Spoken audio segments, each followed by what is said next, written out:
या कोई साधारण ध्यान नहीं है। यहाँ आत्मा की उस गहराई में उतरने की विधि है जहाँ मैं और तू का भेद समाप्त हो जाता है। यह वह द्वार है जहाँ शक्ति और शिव एक हो जाते हैं। आज हम बात कर रहे हैं विज्ञान भैरव की एक विधि का।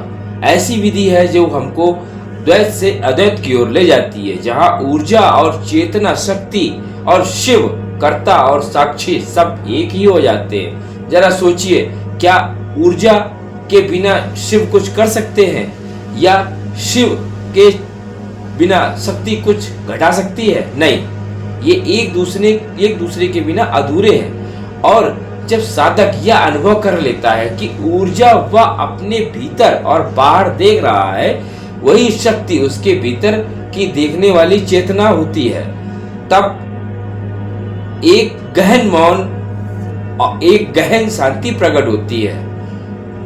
जब तुम जान लो कि शक्ति और शक्तिपति अलग नहीं है, तो फिर कोई द्वंद की बात नहीं, कोई विक्षोभ नहीं, कोई उलझन नहीं तुम्हें नहीं छू सकती है।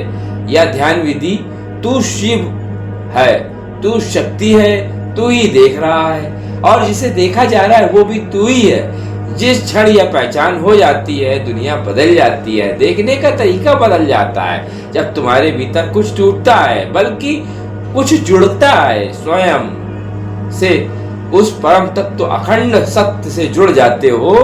यह कोई कल्पना नहीं करता, कोई दर्शन नहीं, यह सीधा अनुभव है, जहाँ श्वास की शक्ति और श्वास का साक्षी भी शिव है, जहाँ स्पंदन भी तुम हो और मौन भी तुम हो। आइए थोड़ी देर आंख बंद करके भीतर झांके।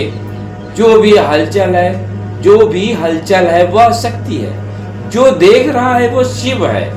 अब इन दोनों के बीच का भेद मिटा दीजिए और उसी में विश्राम करिए, जहाँ कोई द्वंद नहीं, कोई चाह नहीं, सिर्फ मौन है। यही छठी ध्यान विधि का मंजिल है। धन्यवाद।